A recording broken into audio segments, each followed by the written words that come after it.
Sungwan. Maifu apa? Di mana itu? Sungwan itu deketnya Admiralty, deketnya Sentral kita. Oh. Kita Hong Kong side, ya.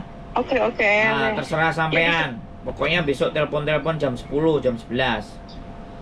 Oke. Kalau ada sih saya kan biasanya itu jaga kakek satu, dia sakit kanker. Kemarin saya jaga kakek satu gitu ya. Makanya gini aja. Nanti sampean tak kasih biodata, sampean ketik ya lewat WA. Ya, sampean ketik WA, nanti kita coba, nanti kita lihat bagaimana istri saya kalau ada kerjaan-kerjaan yang sampean mau, karena sampean sejak 2007 kan pengalamannya sudah oke. Artinya Iya. nanti biar istri saya telepon kalau ada yang cocok ABCD bla bla bla bla baru ditempukin ya. Oke. Wes, nggak usah khawatir. Oke. Yang penting jangan sampai sampean OS ya.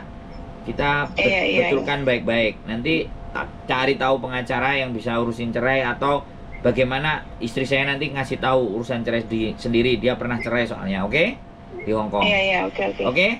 Sehat selalu, tetap semangat ya.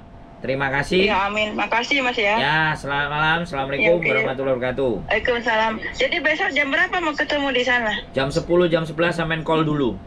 Ya. Oh, oke. Ya, oke lah. Oke, yuk, makasih. Bye-bye. Bye-bye. Oke, teman-teman semuanya. Tinggal cek satu lagi, kalau ini nggak tepat, dia bisa OS, nasibnya kan nggak jelas. Keep stay tune my YouTube channel and simak terus konten-konten saya. Jangan sampai ketinggalan. See you next video. Bye-bye.